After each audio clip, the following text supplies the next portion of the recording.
ਗੁਰੂ ਰੂਪ ਗੁਰੂ ਪਿਆਰੀ ਸਾਧ ਸੰਗਤ ਜੀਓ, ਆਓ ਜੀ ਆਪਾਂ ਆਪਣੇ ਚੱਲ ਰਹੇ ਪ੍ਰੋਗਰਾਮ ਇੱਕ ਸਾਖੀ ਰੋਜ਼ ਵਿੱਚ ਸਤਿਗੁਰੂ ਧੰਨ ਗੁਰੂ ਨਾਨਕ ਦੇਵ ਸਾਹਿਬ ਮਹਾਰਾਜ ਜੀ ਦੇ ਪਾਵਨ ਪਵਿੱਤਰ ਜੀਵਨ ਉਪਦੇਸ਼ਾਂ ਅਤੇ ਉਹਨਾਂ ਦੇ ਜੀਵਨ ਕੌਤਕਾਂ ਨਾਲ ਜੁੜ ਰਹੇ ਹਾਂ। ਆਓ ਸੁਣਦੇ ਹਾਂ ਸ਼੍ਰੀ ਗੁਰੂ ਨਾਨਕ ਦੇਵ ਜੀ ਮਹਾਰਾਜ ਜੀ ਦਾ ਬਨਾਰਸ ਦੇ ਵਿੱਚ ਇੱਕ ਚਤੁਰਦਾਸ ਨਾਮ ਵਾਲੇ ਪੰਡਿਤ ਦੇ ਨਾਲ ਜੋ ਵਿਚਾਰ ਹੋਈ, ਗੋਸ਼ਟੀ ਹੋਈ। ਉੱਥੋਂ ਚੱਲੇ ਬਨਾਰਸ ਆਏ, ਤਬ ਆਏ ਚੌਕੇ ਵਿੱਚ ਬੈਠੇ। ਗੁਰੂ ਨਾਨਕ ਦੇਵ ਜੀ ਬਨਾਰਸ ਪਹੁੰਚੇ। ਉੱਥੇ ਜਾ ਕੇ ਜਦੋਂ ਬੈਠੇ, तब बनारस का पंडित चतुरदास था। उस समय एक बड़ा सियाणा विद्वान पंडित जिसका नाम चतुरदास सी, सो इशनान को आया था। आए राम राम कीती उस आया, आके गुरु नानक देव जी महाराज जी ने वेख्या ते महाराज जी ने राम राम आख्या। भेख देख के बैठ गया, आख्यो उस गुरु जी ने वेख के बैठिया ते कहन लगा, ए भगत तेरा सालग्राम नाही, तुलसी की माला नाही, सालग्राम नाही, सिमरनी नाही, गोपी चंदन का टिक्का नाही। कहन लगा जी, ए भगत ना तो तुसी कोई मूर्ति रखी है, पत्थर रखा सालग्राम, ना तुलसी की कोई माला लई है, ना कोई तुहाडे हत्थ विच सिमरनी है, कोई टिक्का नहीं लाया है चंदन इत्यादि का, ਅਤੇ ਤੂੰ ਭਗਤ ਕਹਾਵਦਾ ਹੈ। ਕਹਿੰਦਾ ਤੁਸੀਂ ਭਗਤ ਕਹਾਉਂਦੇ ਹੋ, ਭਗਤ ਕਿੱਦਾਂ ਦੇ ਹੋਏ ਇਸ ਤਰ੍ਹਾਂ। ਸੋ ਤੁਮ ਕਿਆ ਭਗਤ ਪਾਈ ਹੈ, ਤੁਸੀਂ ਕਿਹੜੀ ਭਗਤੀ ਕੀਤੀ ਹੈ, ਕਿਸ ਤਰ੍ਹਾਂ ਦੀ ਭਗਤੀ ਕਰਦੇ ਹੋ ਜਾਂ ਕਿਸ ਮੱਤ ਦੇ ਮੰਨਣ ਵਾਲੇ ਹੋ, ਇਹ ਦੱਸੋ। ਤਬ ਬਾਬੇ ਨੇ ਆਖਿਆ, ਮਰਦਾਨਿਆਂ ਰਬਾਬ ਵਜਾਏ। ਗੁਰੂ ਨਾਨਕ ਦੇਵ ਜੀ ਭਾਈ ਮਰਦਾਨਾ ਜੀ ਨੂੰ ਕਹਿਣ ਲੱਗੇ, ਭਾਈ ਮਰਦਾਨਾ ਜੀ ਰਬਾਬ ਵਜਾਓ। ਫਿਰ ਉਸ ਵਕਤ ਜਦੋਂ ਰਬਾਬ ਵਜਾਈ, ਰਾਗ ਬਸੰਤ ਕੀਤਾ, बाबे शब्द उठाया। शब्द उठाया गुरु नानक देव महाराज ने जिनी शब्द उच्चारण किया, रबाब वजी बसंत राग दे अंदर।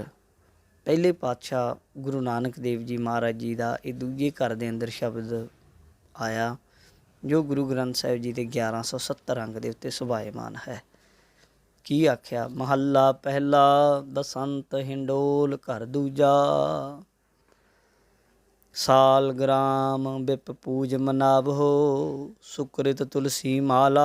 हे ब्राह्मण, तू पत्थर दे देव की उपासना करके उसनूं खुश करदा है ते अते जपनी जनी अपने हथ दे अंदर माला धारण करन नूं चंगा कर्म जानदा है, सुकृत चंगा काम। राम नाम जप बेड़ा बंद हो, दया करो दयाला। पर असलीयत ये है, तू स्वामी दे नाम का सिमरन का जहाज बना अते वाहिगुरू अगे अरदास कर, हे मेहरबान मालिक तू मेरे उत्ते तरस कर। वाहिगुरू अकाल पुरख अगे बेनती करया कर। काहे कलरा सिंच हो जन्म गवाब हो। गुरु जी कहन लगे, तू क्यों शोरे वाली खेत नूं सिंजदा है, जानी कलरी खेती नूं सिंजण दे नाल की फायदा। इस तरह अपना मनुखा जीवन गुआ रहा है। काची टहग दीवाल काहे गच लाभ हो। गारे की कंध किन्ना समा साम के रखी जा सकती है, अंत नूं ढह जाएगी। तू इसनूं क्यों चूने नाल लिपदा है, जनी ये शरीर किन्ना समा रह सकता है। इउं गुरु जी ने उस वेले उस पंडित चतुरदास नूं उच्चारण करके शब्द जदों सुनाया, रहो तक ये पहली पौड़ी हो गई। कहते फिर तब फिर पंडित पूछा, ये भगत धरती तां खोदी पर संचे बिना क्यों कर हरी होवै, अते माली कितविद अते माली कितविद अपना कर जाना। तब बाबे पौड़ी दूजी आखी। उसने आख्या, कहंदा जी धरती नूं पट लईए ते उहनूं किवें बीजीए, किस तरीके नाल खेती बीजी जाए हरी होवे, ते जिहड़ा माली है वो किस तरीके दे नाल उहदे विच बीज बीजे। तां बाबे पौड़ी दूजी आखी, कर हर हट माल टिंड परोव हो, ਤਿਸ ਭੀਤਰ ਮਨ ਜੋਵਹੁ। ਕਹਿੰਦੇ ਵਾਹਿਗੁਰੂ ਨੂੰ ਆਪਣਾ ਖੂਹ ਬਣਾ, ਇਸ ਦੀ ਮਾਲ ਨਾਲ ਤੂੰ ਉਸਦੇ ਨਾਮ ਦੀਆਂ ਟਿੰਡਾਂ ਬੰਨ੍ਹ।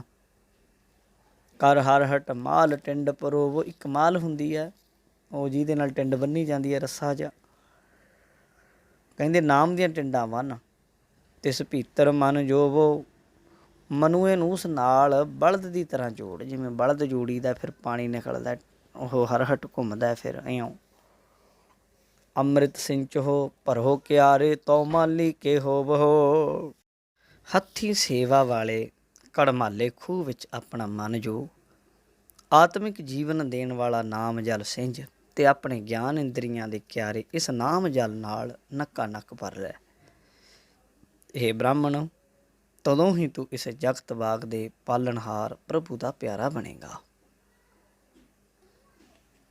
ਜਬ ਗੁਰੂ ਨਾਨਕ ਜੀ ਨੇ ਇਹ ਬਾਤ ਆਖੀ, ਤਬ ਫਿਰ ਪੰਡਿਤ ਕਹਿਆ, ਹੇ ਭਗਤ, ਇਹੋ ਬਸਤ ਤਾਂ ਕਲਰ ਕੋ ਸੰਚਣ ਹੋਇਆ, ਪਰ ਉਹ ਬਸਤ ਕੌਣ ਹੈ ਜਿਸ ਨਾਲ ਧਰਤੀ ਸਿੰਚੀ ਹੈ।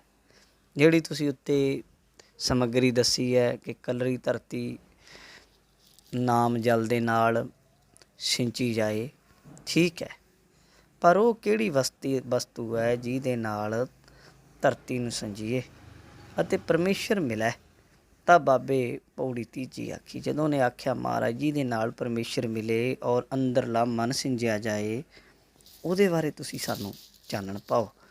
ਗੁਰੂ ਨਾਨਕ ਦੇਵ ਜੀ ਨੇ ਫਿਰ ਅਗਲੀ ਪੌੜੀ ਉਚਾਰਨ ਕੀਤੀ, ਆਖਿਆ, ਕਾਮ ਕ੍ਰੋਧ ਦੋਏ ਕਰਹੋ ਬਸੋਲੇ, ਗੋਡੋ ਧਰਤੀ ਭਾਈ। ਹਾਂ, ਇਹ ਨਹੀਂ ਕਿ ਇਕੱਲਾ ਧਰਤੀ ਬੀਜ ਦਿੱਤੀ, ਉਹਦੀ ਸੰਭਾਲ ਨਹੀਂ ਰੱਖਣੀ। ਕਹੀਆਂ ਬਸੋਲਿਆਂ ਦੀ ਲੋੜ ਹੁੰਦੀ ਹੈ, ਰੰਬਿਆਂ ਦੀ। ਕਹਿੰਦੇ ਕਿਸਾਨ ਉੱਗੀ ਖੇਤੀ ਨੂੰ ਰੰਬੇ ਨਾਲ ਗੋਡੀ ਦਿੰਦਾ ਹੈ, ਫਸਲ ਦੇ ਹਰੇਕ ਬੂਟੇ ਨੂੰ ਪਿਆਰ ਨਾਲ ਸਾਂਭ ਕੇ ਬਚਾਈ ਜਾਂਦਾ ਹੈ, ਅਤੇ ਫਾਲਤੂ ਘਾਹ ਬੂਟ ਨਦੀਨ ਨੂੰ ਮਾਨੋ ਗੁੱਸੇ ਨਾਲ ਪੁੱਟ ਪੁੱਟ ਕੇ ਬਾਹਰ ਸੁੱਟਦਾ ਜਾਂਦਾ ਹੈ। ਤੂੰ ਵੀ ਹੈ ਭਾਈ, ਆਪਣੇ ਸਰੀਰ ਧਰਤੀ ਨੂੰ ਗੋੜ। ਪਿਆਰ ਅਤੇ ਗੁੱਸਾ ਇਹ ਦੋ ਰੰਬੇ ਬਣਾ। ਦੈਵੀ ਗੁਣਾਂ ਨੂੰ ਪਿਆਰ ਨਾਲ ਬਚਾਈ ਰੱਖ, ਵਿਕਾਰਾਂ ਨੂੰ ਗੁੱਸੇ ਨਾਲ ਜੜੋਂ ਪੁੱਟਦਾ ਜਾ। ਜਿਉਂ ਗੁੱਡ ਹੋ ਤਿਉਂ ਤੁਮ ਸੁਖ ਪਾਵ ਹੋ, ਕਿਰਤ ਨਾ ਮੇਟਿਆ ਜਾਈ। ਜਿਉਂ ਜਿਉਂ ਤੂੰ ਇਸ ਤਰ੍ਹਾਂ ਗੋਡੀ ਕਰੇਂਗਾ, ਤਿਉਂ ਤਿਉਂ ਆਤਮਿਕ ਸੁਖ ਮਾਣੇਗਾ। ਤੇਰੀ ਕੀਤੀ ਇਹ ਮਿਹਨਤ ਵਿਅਰਥ ਨਹੀਂ ਜਾਏਗੀ। ਜਦੋਂ ਗੁਰੂ ਜੀ ਨੇ ਇਹ ਸ਼ਬਦ ਉਚਾਰਿਆ, ਤਬ ਚਤੁਰਦਾਸ ਪੰਡਿਤ ਕਿਹਾ, ਜੀ ਤੁਮ ਪਰਮੇਸ਼ਰ ਕੇ ਪਰਮਹੰਸ ਹੋ। ਮਹਾਰਾਜ, ਤੁਸੀਂ ਤੇ ਪਰਮਹੰਸ ਪੂਰਨ ਪੁਰਖ ਤੱਤਵੇਤਿਆਂ ਵਾਲੀ ਬਾਤ ਕਰ ਰਹੇ ਹੋ, ਅਤੇ ਸਾਡੀ ਮਤ ਇੰਦਰੀਆਂ ਕੀ ਜਿੱਤੀ ਹੋਈ ਮਲੀਨ ਹੈ। ਪਰ ਗੁਰੂ ਜੀ, ਮੇਰੀ ਜਿਹੜੀ ਮਤ ਹੈ ਇਹ ਤਾਂ ਇੰਦਰੀਆਂ ਦੇ ਵੱਸ ਹੈ। ਇੰਦਰੀਆਂ ਨੇ ਜਿੱਤੀ ਹੋਈ ਹੈ, ਬੜੀ ਮਲੀਨ ਹੈ, ਮੈਲੀ ਹੈ, ਬਗਲੇ ਕੀ ਨਹੀਂ ਹੈ। ਜਿਵੇਂ ਬਗਲਾ ਦਿਖਦਾ ਤੇ ਚਿੱਟਾ ਹੈ, ਇਸ ਤਰੀਕੇ, ਪਰ ਉਹਦੀ ਜਿਹੜੀ ਖੁਰਾਕ ਹੈ ਉਹ ਡੱਡੀਆਂ ਮੱਛੀਆਂ ਹੀ ਖਾਂਦਾ ਹੈ। ਇਸ ਤਰੀਕੇ ਸਾਡੀ ਜਿਹੜੀ ਮੱਤ ਹੈ, ਵੇਖਣ ਨੂੰ ਤਾਂ ਅਸੀਂ ਵੀ ਧਰਮੀ ਲੱਗਦੇ ਹਾਂ, ਪਰ ਹਜੇ ਅੰਤःਕਰਨ ਸ਼ੁੱਧ ਨਹੀਂ ਹੋਇਆ। ਤਬ ਬਾਬੇ ਪੌੜੀ ਚੌਥੀ ਆਖੀ, ਕੀ ਆਖਿਆ, ਬਗਲੇ ਤੇ ਫੁਨ ਹੰਸਲਾ ਹੋਵੈ, ਜੇ ਤੂੰ ਕਰਹਿ ਦਇਆਲਾ। ਪ੍ਰਣਵਤ ਨਾਨਕ ਦਾਸਨ ਦਾਸਾ, ਦਇਆ ਕਰੋ ਦਇਆਲਾ। ਕਹਿੰਦੇ, ਹੇ ਪਾਂਡੇ, ਤੂੰ ਪਰਮੇਸ਼ਰ ਅਕਾਲ ਪੁਰਖ ਅੱਗੇ ਅਰਦਾਸ ਵੀ ਕਰਿਆ ਕਰ ਕਿ ਹੇ ਵਾਹਿਗੁਰੂ, ਹੇ ਪ੍ਰਭੂ, ਹੇ ਦਿਆਲ ਪ੍ਰਭੂ, ਜੇ ਤੂੰ ਮਿਹਰ ਕਰੇ ਤਾਂ ਤੇਰੀ ਮਿਹਰ ਨਾਲ ਮਨੁੱਖ ਪਖੰਡੀ ਵੀ ਹੋਵੇ ਉਹ ਵੀ ਸ਼ੁੱਧ ਹੋ ਜਾਂਦਾ ਹੈ, ਬਗਲੇ ਤੋਂ ਸੋਹਣਾ ਹੰਸ ਬਣ ਸਕਦਾ ਹੈ। ਪ੍ਰਣਵਤ ਨਾਨਕ ਦਾਸਨ ਦਾਸਾ, ਦਇਆ ਕਰੋ ਦਇਆਲਾ। ਹੇ ਪ੍ਰਭੂ, ਹੇ ਦਇਆਲ ਪ੍ਰਭੂ, ਜੇ ਤੂੰ ਮਿਹਰ ਕਰੇ ਤਾਂ ਤੇਰੀ ਮਿਹਰ ਨਾਲ ਮਨੁੱਖ ਪਖੰਡੀ ਬਗਲੇ ਤੋਂ ਸੋਹਣਾ ਹੰਸ ਬਣ ਸਕਦਾ ਹੈ। ਪ੍ਰਣਵਤ ਨਾਨਕ ਦਾਸਨ ਦਾਸਾ, ਦਇਆ ਕਰੋ ਦਇਆਲਾ। ਤੇਰੇ ਦਾਸਾਂ ਦਾ ਦਾਸ ਗੁਰੂ ਨਾਨਕ ਸਾਹਿਬ ਕਹਿੰਦੇ, ਮੈਂ ਇਉਂ ਕਹਿ ਬੇਨਤੀ ਕਰ ਰਿਹਾ ਹਾਂ, ਹੇ ਦਇਆਲ ਪ੍ਰਭੂ, ਮਿਹਰ ਕਰ ਅਤੇ ਬਗਲੇ ਤੇ ਹੰਸ ਕਰਨ ਵਾਲਾ ਆਪਣਾ ਨਾਮ ਬਖਸ਼। ਤੇਰੇ ਨਾਮ ਵਿੱਚ ਬੜੀ ਤਾਕਤ ਹੈ। ਤਬ ਜਦੋਂ ਗੁਰੂ ਜੀ ਨੇ ਸ਼ਬਦ ਉਚਾਰਿਆ ਨਾ, ਫਿਰ ਤਬ ਫਿਰ ਪੰਡਿਤ ਬੋਲਿਆ, ਆਖਿਓ ਸੋ जी तुम परमेश्वर के भगत हो, पर जी इस नगरी को भी पवित्र करो।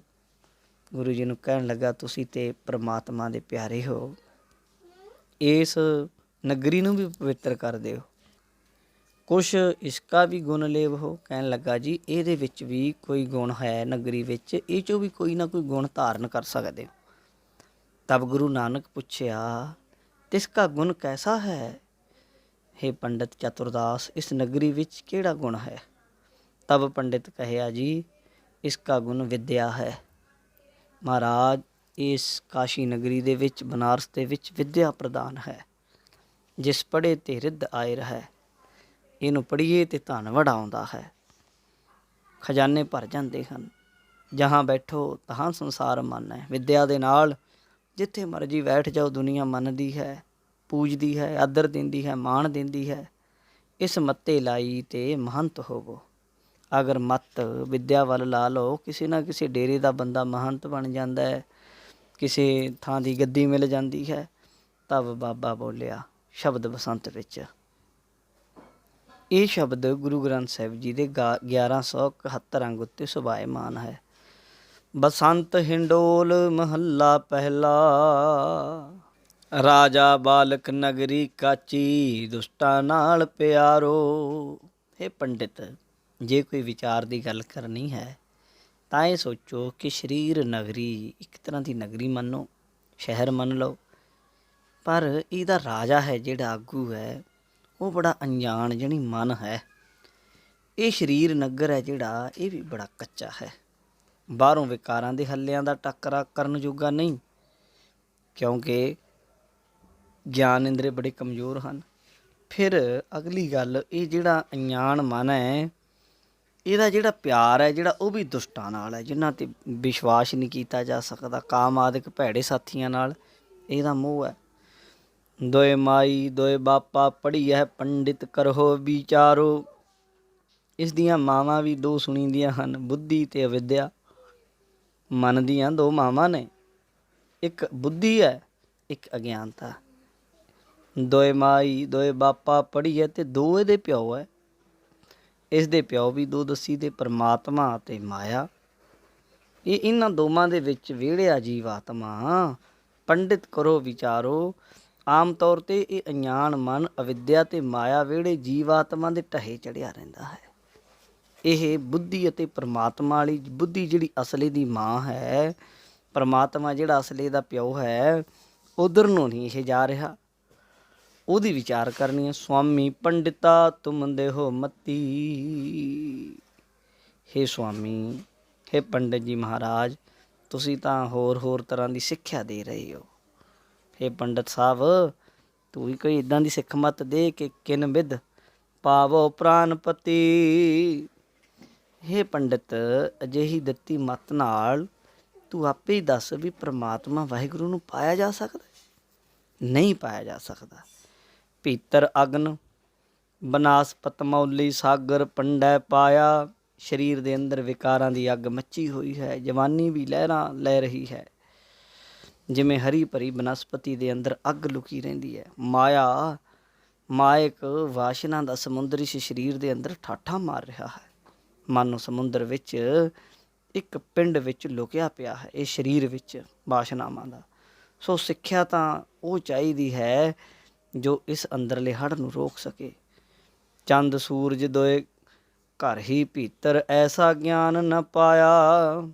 ਹੇ ਪੰਡਿਤ, ਤੂੰ ਤਾਂ ਹੋਰ ਕਿਸਮ ਦੀ ਮੱਤ ਦੇ ਰਿਹਾ ਹੈ। ਤੇਰੀ ਦਿੱਤੀ ਸਿੱਖਿਆ ਨਾਲ ਅਣਜਾਣ ਮਨ ਨੂੰ ਇਹ ਸਮਝ ਨਹੀਂ ਆਉਂਦੀ ਕਿ ਸ਼ੀਤਲਤਾ, ਸ਼ਾਂਤੀ ਅਤੇ ਰੱਬੀ ਤੇਜ ਦੋਵੇਂ ਮਨੁੱਖਾ ਸਰੀਰ ਦੇ ਅੰਦਰ ਮੌਜੂਦ ਹਨ। ਰਾਮ ਰਵੰਤਾ ਜਾਣੀਐ ਇੱਕ ਮਾਈ ਭੋਗ ਕਰੇ।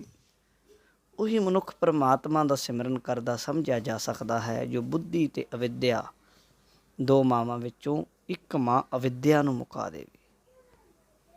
ਤਾਂ ਕਿ ਲੱਖਣ ਜਾਣੀਐ ਹੈ ਖਿਮਾ ਧਨ ਸੰਗ੍ਰਹਿ। ਜਿਹੜਾ ਮਨੁੱਖ ਅਵਿਦਿਆ ਮਾਂ ਨੂੰ ਮੁਕਾਉਂਦਾ ਹੈ, ਉਸ ਨੂੰ ਰੋਜ਼ਾਨਾ ਜੀਵਨ ਦੇ ਲੱਛਣ ਇਹ ਦਿਸਦੇ ਹਨ ਕਿ ਦੂਜਿਆਂ ਦੀ ਵਧੀਕੀ ਠੰਡੀ ਜਿਗਰੀ ਸਹਾਰਨ ਦਾ ਆਤਮਿਕ ਧਨ ਸਦਾ ਇਕੱਠਾ ਕਰਦਾ ਰਹਿੰਦਾ। ਉਹਦੇ ਅੰਦਰ ਬੜੀ ਖਿਮਾ, ਸਹਿਣਸ਼ੀਲਤਾ ਟਿਕੀ ਰਹਿੰਦੀ ਹੈ।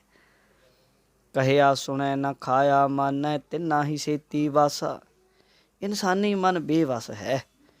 ਇਸ ਦਾ ਸੰਗ ਸਦਾ ਉਹਨਾਂ ਗਿਆਨ ਇੰਦਰੀਆਂ ਨਾਲ ਰਹਿੰਦਾ ਹੈ ਜੋ ਕੋਈ ਸਿੱਖਿਆ ਸੁਣਦੇ ਹੀ ਨਹੀਂ ਹਨ ਅਤੇ ਜੋ ਵਿਸ਼ੇ ਵਿਕਾਰਾਂ ਵੱਲੋਂ ਕਦੇ ਰੱਜਦੇ ਵੀ ਨਹੀਂ ਹਨ। ਹਮੇਸ਼ਾ ਭੈੜੀ ਸਿੱਖਿਆ, ਭੈੜੇ ਵਿਸ਼ੇ ਵਿਕਾਰਾਂ ਦੇ ਭੋਗ ਵਿੱਚ ਫਸੇ ਰਹਿੰਦੇ। ਪ੍ਰਣਵਤ ਨਾਨਕ ਦਾਸਨ ਦਾਸਾ ਖਿਨ ਤੋਲਾ ਖਿਨ ਵਾਸਾ। ਹੇ ਪ੍ਰਭੂ, ਤੇਰੇ ਦਾਸਾਂ ਦਾ ਦਾਸ ਗੁਰੂ ਨਾਨਕ ਜੀ ਕਹਿੰਦੇ ਮੈਂ ਬੇਨਤੀ ਕਰ ਰਿਹਾ।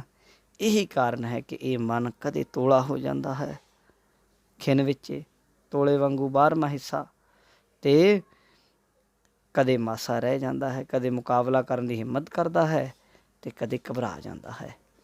ਜਦੋਂ ਗੁਰੂ ਜੀ ਨੇ ਸ਼ਬਦ ਉਚਾਰਨ ਕੀਤਾ ਤਬ ਫਿਰ ਚਤੁਰਦਾਸ ਪੰਡਿਤ ਬੇਨਤੀ ਕੀਤੀ। ਆਖਣ ਲੱਗਾ, ਜੀ ਇਹ ਜੋ ਅਸੀਂ ਸੰਸਾਰ ਕੇ ਤਾਈਂ पढ़ाते हैं, ਅਸੀਂ पढ़ते हैं, ਕੁਛ ਪ੍ਰਾਪਤ ਹੋਵੇਗਾ ਪਰਮੇਸ਼ਰ ਕਾ ਨਾਮ। हे ਮਹਾਰਾਜ, ਅਸੀਂ ਅੱਗੇ ਬੱਚਿਆਂ ਨੂੰ ਪੜ੍ਹਾਉਂਦੇ ਹਾਂ ਜਾਂ ਪੜ੍ਹਦੇ ਹਾਂ, ਇਹ 'ਚ ਕੋਈ ਨਾਮ ਲੱਭੇਗਾ? ਤਬ ਗੁਰੂ ਨਾਨਕ ਪੁੱਛਿਆ, ਇਹ स्वामी तुम क्या पढ़ाते हो?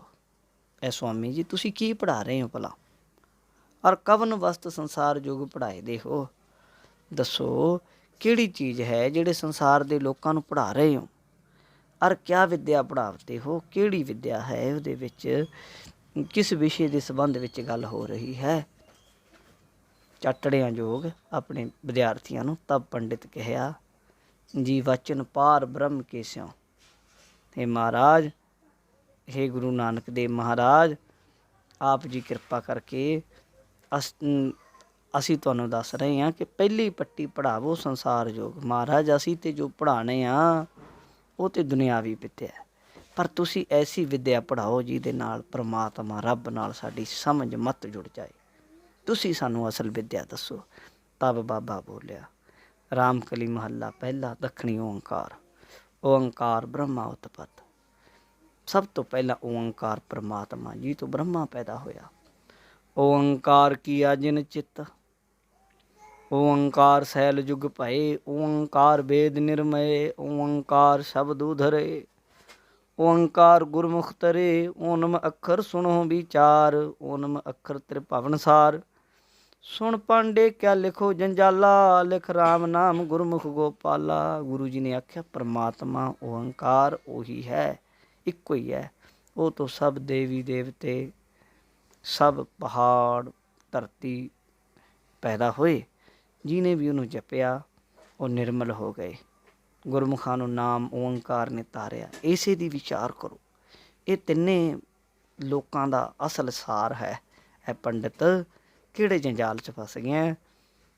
ਚਾਟੜਿਆਂ ਨੂੰ ਕਿਹੜੀਆਂ ਪੱਟੀਆਂ ਲਿਖਾਈ ਪੜ੍ਹਾਈ ਜਾਂਦਾ? ਰਾਮ ਨਾਮ ਗੁਰਮੁਖ ਗੋਪਾਲਾ। ਲਿਖ ਰਾਮ ਨਾਮ, ਪਰਮਾਤਮਾ ਦਾ ਨਾਮ ਲਿਖ। 929 ਅੰਕ 'ਤੇ ਸ਼ਬਦ ਆਉਂਦਾ। ਤਬ ਪੌੜੀਆਂ 54 ਓਂਕਾਰ ਹੋਇਆ। ਕਹਿੰਦੇ ਉਦੋਂ ਫਿਰ 54 ਪੌੜੀਆਂ ਵਾਲਾ ਓਂਕਾਰ ਜਿਹੜੀ ਬਾਣੀ ਹੈ ਦੱਖਣੀ ਓਂਕਾਰ ਦੀ ਉਚਾਰਨ ਕੀਤੀ। ਤਬ ਪੰਡਿਤ ਆਏ ਪੈਰੀ ਪਿਆ। ਪੰਡਿਤ ਸੁਣ ਕੇ ਬੜਾ ਵਿਸਮਾਦ ਵਿੱਚ ਹੋਇਆ, ਚਰਨੀ ਡਿੱਗਿਆ।